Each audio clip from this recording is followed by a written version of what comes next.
Welcome back, everybody, for another episode of Union Cigar After Hours. As always, I'm David. I'm Jordan. All right. And tonight we are going to discuss a bit of a sensitive topic, right? Yeah. One that everybody's curious about. What are we talking about tonight, Jordan? Cigar lounge etiquette. Cigar lounge etiquette. Yep. The generalized do's and do nots in a cigar, right? Last week we talked about why join a lounge, some of the benefits of that, Yep. right? What we get out of it. Now that you've decided to join a lounge, how do you act, right? We talked last week, nobody wants to be that guy. Right. So the mission at hand, so to speak, today is how to not be that guy. Yes. Right? Yeah, absolutely. Okay.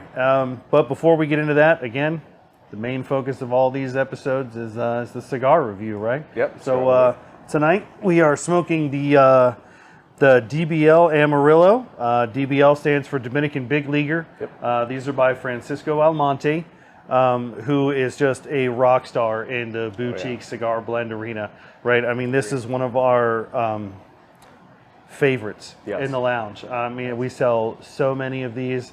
These are one of our most popular blends here, one of our more popular sticks. And for under $10, oh yeah, it's a winner, hands down. I mean, I hesitate to say right off the bat that this is going to definitely score over 90 points, but I've never smoked anything from DBL that I didn't like. Oh no. Right? And the number one selling brand actually at Union. Absolutely, yeah. I mean, I have never been let down by one of these. Yeah, so having never tried this one before, I mean, we could probably wrap up this episode right now by saying this is a 90 plus. You're really going to like it. Thanks for coming out. We'll see you next week at the Union, right? But yeah, we're not going to do that. Right. Okay, so what this one is, it's a fancy Bellicoso, right? And it's got this really nice barber pole wrap. It's a Mexican San Andreas wrapper and a U.S. Connecticut shade grown wrapper. Okay. With a Dominican filler and binder, and also some Brazilian Matafino rolled in there as well. Right, so one of the things that it stood out for me immediately is just the smell is amazing. Give this a sniff, right? Now we're talking about etiquette, right? So this is not appropriate etiquette until you've bought it. Correct. Once you've bought the cigar, shove it as far up your nose as you want, right? But pulling it out of the humidor, don't be that guy who, especially in COVID, right, pulls the cigar out and pulls one of these maneuvers. Right. And sticks it back in the humidor. Right, because there are some cigar shops, lounges, etc. that don't even allow you to touch the cigars. Right.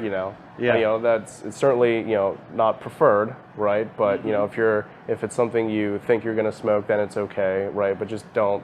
Again, to start on this episode, don't be going through and touching every single cigar. Yeah. Don't be going through, grabbing everything. Right. And the biggest thing, whenever you have a question about etiquette in a cigar lounge, again, that's what your neighborhood tobacconist is for, right? Just ask. Yeah. You know what I mean? Hey, man, is it okay if I pull open the door and grab something, or is that something you do for me? Sure. I mean, you'll never get in trouble for asking, but what you might get a smack on the wrist for is cracking open a humidor and start pulling stuff off the shelf. Yeah, touching, smelling, God forbid licking, and trying to put it back right. Right. Yeah.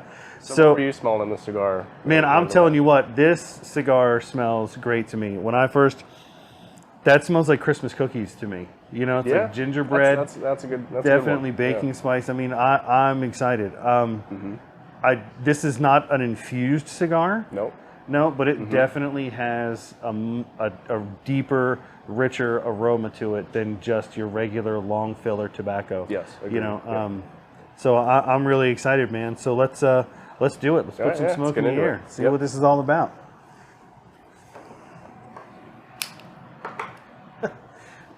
There's another etiquette bit, right? Yeah, cut it before you light it. Yeah.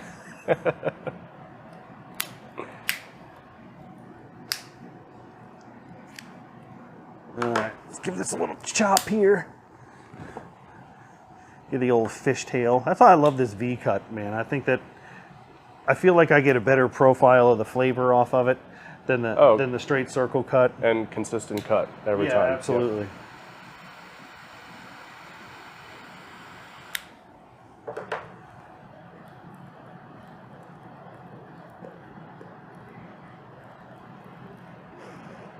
Oh, gonna go out here.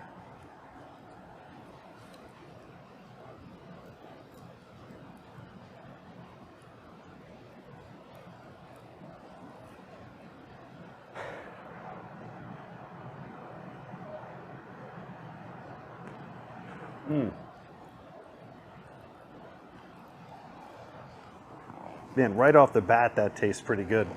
Oh yeah, absolutely. Yeah, that's I don't know about you. I mean, I don't know about you, but I mean, to me, the initial tastes and aromas and the flavor I'm getting are actually a little bit different than how it smells. I mean, don't get me wrong, I'm still getting the baking spice in there, but yeah. I mean, the amounts of cedar in the aroma, you know. Yeah, and there's kind of like a,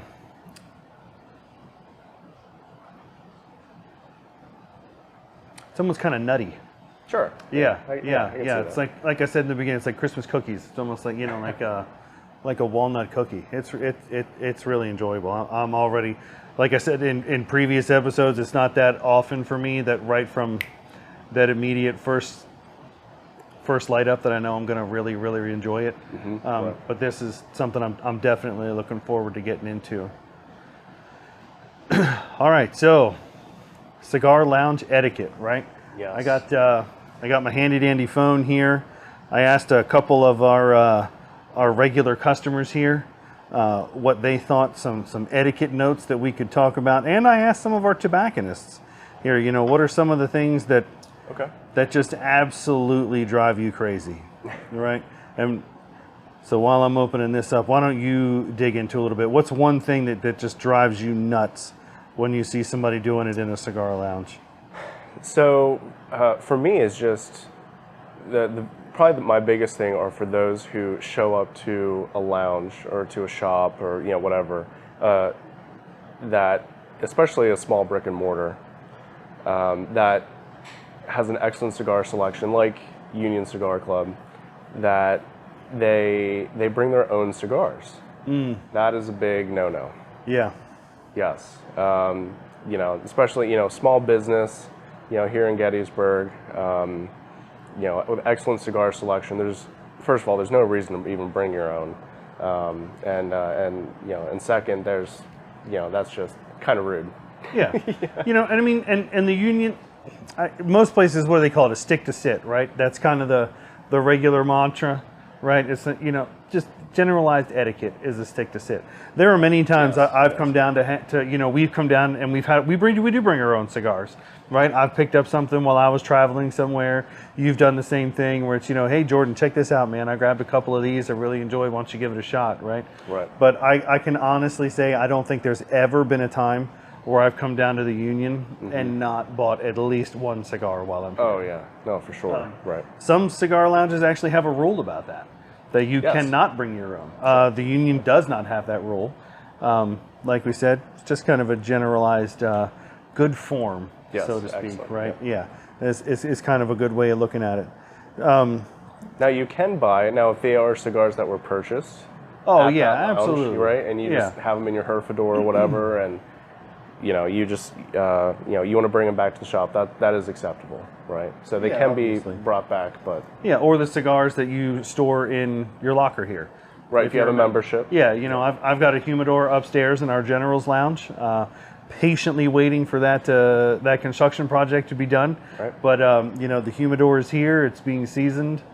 You know, there's definitely some sticks in there already that were purchased here, so definitely looking forward to that. What about?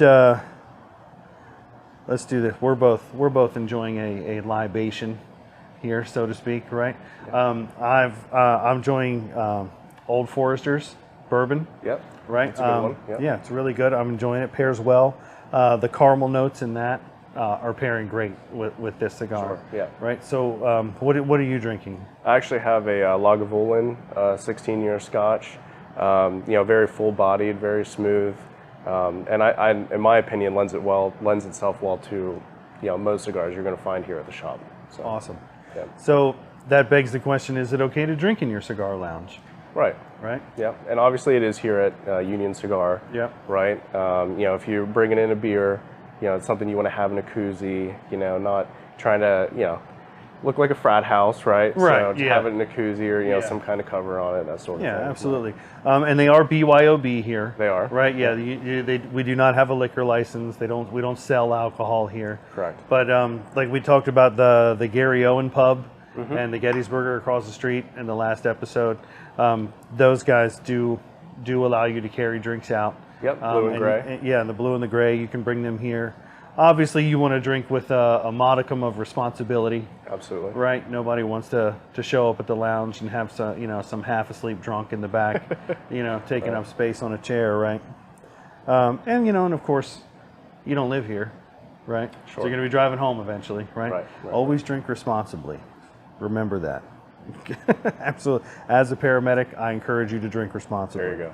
All right. So what about we're both members here, right? Yes. Now my wife is never going to come. She absolutely hates cigars. She hates cigar smoke.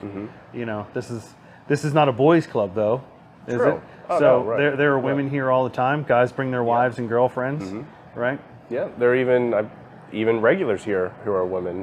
Right. Absolutely. So can you let's dig into that a little bit. Can you bring a guest to your lounge that you're a member of? Again, your best source of information is going to be the manager or the tobacconist on duty for the day. He'll probably have a good rig of the rules there. One of the stranger things I've seen, and you kind of see this everywhere you go now, is people taking their pets with them places. Yes. I don't quite know what that's all about. We were in Lowe's the other day and some guy was walking his Irish Wolfhound around in the lumber section. I'm not 100% sure what that was all about, but hey, if Lowe's says you can bring your pet in with you. Sure. Here at the Union, we do not allow pets. Correct. Okay. Correct. So there you go. Yeah. Puppies and kitties got to stay at home for the day. Right. I mean, yeah, unless they are service pets, right? Right. Service dogs, animals, right? Then service, that's right. Then service that's, animals aren't a pet. Yeah, that's a little bit different. That's acceptable. Absolutely. All right. So, and then as we get a little bit farther into it, let's talk about how to properly, within the boundaries of common etiquette, Sure. to smoke your cigar. Okay. Right? So probably the biggest thing that I see there are people who, and you'll see this more with like a straight or like a guillotine style cutter as opposed to like, I know you and I prefer a deep V cut, right? With a guillotine cutter, there's more room for error, right? You can take off too much or too little, but what you'll see are those who will take off too little and try smoking it, and then with a shop cutter, then cut the cigar again, right? So your saliva and everything is already on the cigar, and you're putting it on a cutter that's used by, everybody in the lounge. Right. That is a little gross, and is generally frowned upon. We don't share toothbrushes and we don't share cigar cutters, right? Yeah, definitely. And some of the other things when you talk about using shop equipment, right? If you burn out a shop lighter, right? That's one of the other things. You notice one of the lighters is out of fuel, or there's no matches, or or anything. Don't be that guy that leaves the tray empty for the next guy to come in. Right? Go say something to the guy behind the counter, because nobody wants to come in looking to have that relaxed atmosphere, and now they don't have the trade craft tools, right? We all have the tools of the trade that we need. Right. Yes. Yeah, definitely. Yep. Absolutely. So another one that I find too is those who, when they're finished with a cigar, right, is instead of just sitting it in the ashtray and letting it burn out and, quit smoking, they will actually, put it down and actually, rub their cigar in the bottom of the ashtray. Which try to quash it out. Right, which just gives off a very harsh, not pleasant aroma. Yeah, it's just an offensive odor, right? Short, right. Yes. Yeah. My grandfather told me that's called letting the stick die with honor, right? If it's something, if you're done with it, just put it down. It'll go out on its own. Right. Right. Yep. You don't need to, slam it into the table and make a big production out of it. Things like that. What about? This is obviously not the case with this Dominican big leaguer here, but let's say I didn't like this cigar. And I wasn't going to keep smoking it. Yes. How do I? How do I walk away from something without giving someone else a negative perception of something they've never tried before? Right.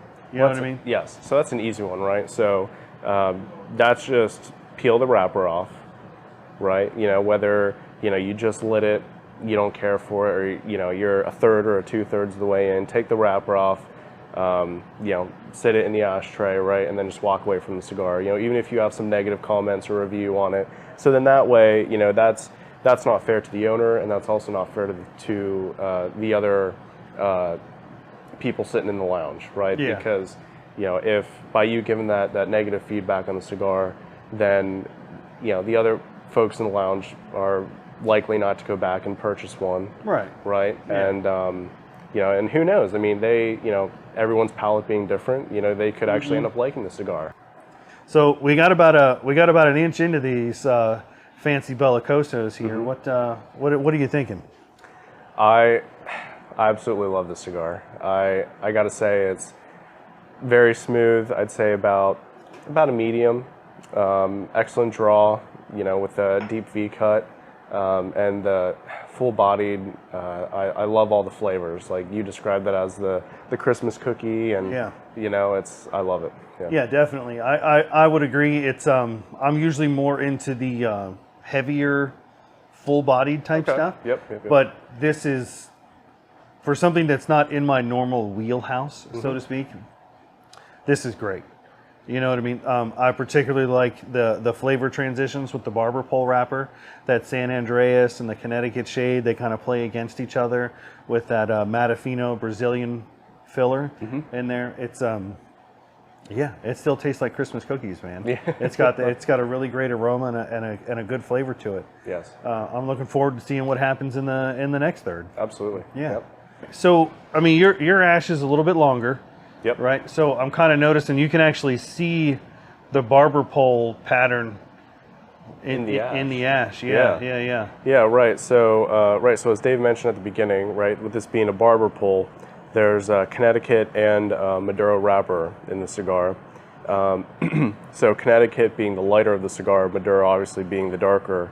But in the ash, you can actually still see the barber pole artwork that went into the cigar. Yeah. And it's actually the opposite of the wrappers. So the darker Maduro wrapper created a white ash that wraps up through, and the lighter Connecticut wrapper actually creates the darker ash. So it creates a pretty cool contrasting ash to the cigar itself. Yeah, it kind of adds to the whole experience there. Yeah, absolutely. Yeah, I like that.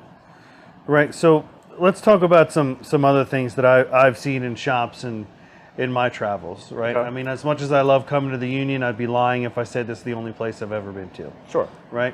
One of the big things that I cannot stand is somebody that frequents the same 2 or 3, and every time they're at shop A, they're complaining about shop B and C. And when they're at B, they're complaining about A and C, and vice versa, right? So trashing another small business, another brick and mortar shop. Not cool. Not cool, man. Right. Yeah, bad form, absolutely. right? I mean, that's one of the fastest ways to get tossed out of a shop, right? Yeah. If I owned the place and I heard the same guy in here complaining about, I don't know, Dickie's big tobacco shop, you know what I mean? I would make the assumption that whenever he was there, he was complaining about my place. Sure. You know what I mean? I mean, that's just, common sense. So that's really bad form. You know Absolutely. what I mean? To complain about that. Yes. And let's talk about the age-old, I've heard it up there at the counter many times. Somebody comes in and they want to pick out their tried and true go-to cigar. Oh yeah. Right? And what do they say when they see the price point here? I can get it cheaper somewhere else. Yes. Right? Yeah. Again. That's right. Not cool. No. Right? Yeah. If you can get it cheaper somewhere else, go somewhere else. Sure. Right? Right. You know, I mean, it's your money. Right. Right. Now, I'm not going to say that there are times where, or saying things like, oh, well, I can get it cheaper online. Right? That's obvious. Oh yeah. Right. I mean, if you're going to get something from Cigars International or one of the online bidding auction sites, that kind of thing, these guys have such a deep well of product that they can. You're helping out big corporate America at that point. Right. Right. I have no. And let's talk about the idea that when I go to one of those online places, I can get them a little bit cheaper, but it's not a lot cheaper. You know, it's not like I'm going to come in here and pay around $10 for a DBL here at the Union, and I'm going to go find it online for $1.50 somewhere. Right. You know what I mean? Right. So, yeah, right. And I'm certainly all for supporting local small businesses and paying 50 cents to, you know, even a few dollars more for a stick, right? Yeah, because these guys have an overhead to take care of. They got their staff doesn't work for free. They got to pay the light bill. You know, yeah, absolutely. Upkeep of the lounge. Yeah, upkeep of the lounge, agreed. the building, pay the cleaning staff. I mean, everything that goes into having an enjoyable cigar lounge experience costs money. Absolutely. For the owner. Yes. Right. So if that's a big deal to you and you don't feel like it's worth it, then maybe joining a cigar lounge isn't for you, right? So now that we're a good 2/3 of the way through here, and I'm telling you, I am still loving this Dominican Big Leaguer by Francisco Almonte. Yes, absolutely. The flavor transition has been smooth the entire way out. A good burn line, holds an ash really, really well. Yes, excellent. Yeah. Again, like I said in the beginning, I knew I was going to like it, and so far it has not failed. To deliver. Yeah. Right, absolutely. Yep, not disappointed. Still get the excellent cedar notes the whole way through. I love that. Big cedar guy. Yeah, I love this. I can confidently say this is in my top 3. Oh, wow. Okay. Favorite cigars. Awesome. Yeah. Yeah. This being my first time through this, I'm really enjoying it. And so far, unless there's a disaster waiting for us in the final third of this, you know, I don't see why this isn't going to take a special place in my humidor at home either. Right. So, yeah, let's finish up. We'll get to the final third, and we'll close this out with our overall impression. All right, very good. All right. So now that we're wrapping up, we're coming to the end here. I've only got you know, about an inch or so left. Into the final third. What are your thoughts? How are you feeling about this one? I love this cigar. Yeah. I mean, I know I said it at the 2/3 mark, but I mean, this is definitely in my top 3. And I mean, I think that, I mean, for me, that speaks volumes that I'm able to make it 2/3 the way through a cigar and know that this is in my top 3. I mean, I absolutely love this. Everything about it. Yeah. Yeah. Good. So again, just as a refresher, right? So we break everything down into 5 categories. So we do appearance and presentation, how it looks pre-light, you know, right off the shelf, the draw, the flavor, the aroma, and the price point, right? Yeah. So for me, on appearance and presentation, I gave it an 18. Okay. I knocked off a point or two. Just there were a couple of little veiny spots, you know, a seam or two, but again, nothing that is out of the ordinary for a natural handmade product. Right. Right. I mean, these weren't mass produced. It's a boutique blend. Yes. Someone made this by hand. Yes. Right. And that's obvious.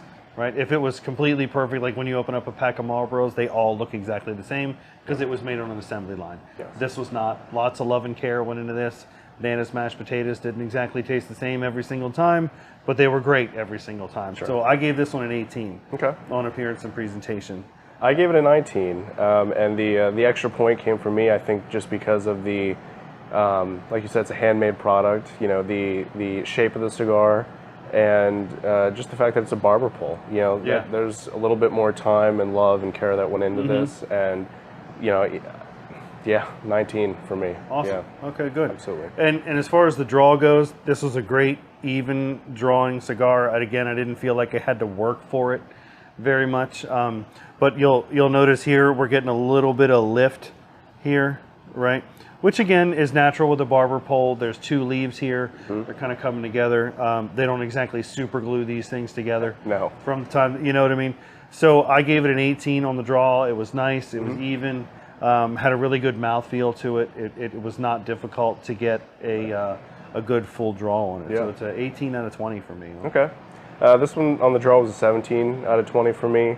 I think, you know, the fact that, you know, given the shape, you know, that the head of cigar, it narrows, right?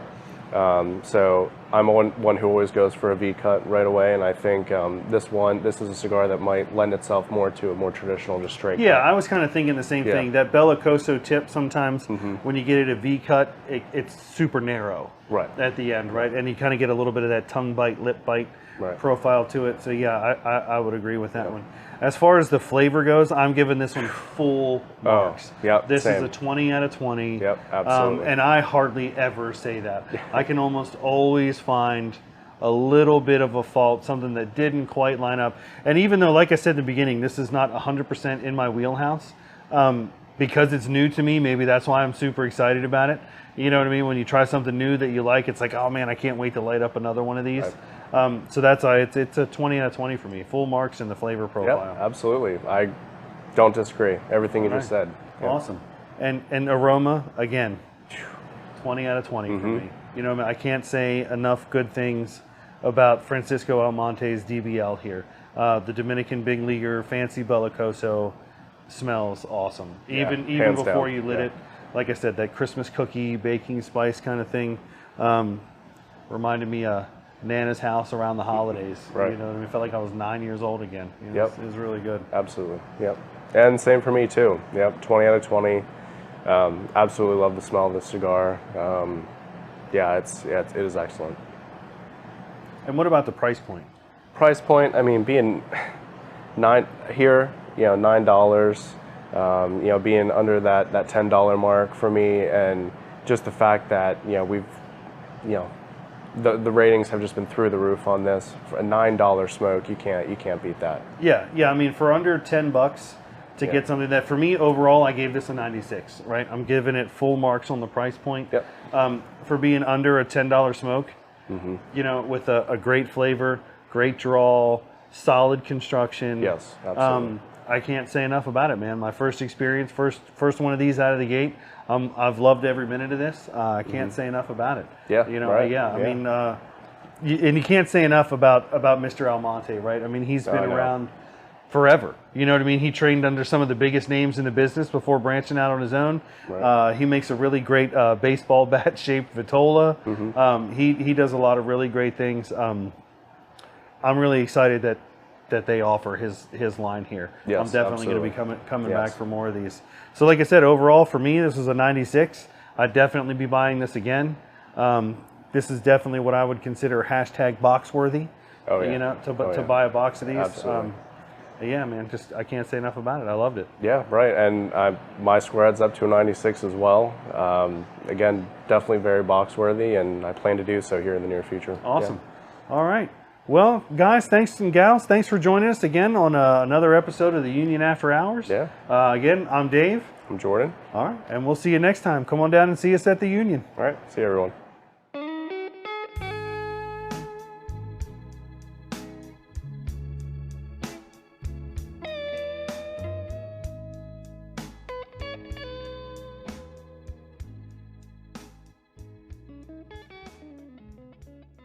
Located on the square in historic Gettysburg, Union Cigar features the finest premium cigars for the casual smoker as well as the aficionado. Whether you're here to conduct business, enjoying a night out with friends, or just looking to relax, Union Cigar is the ideal place.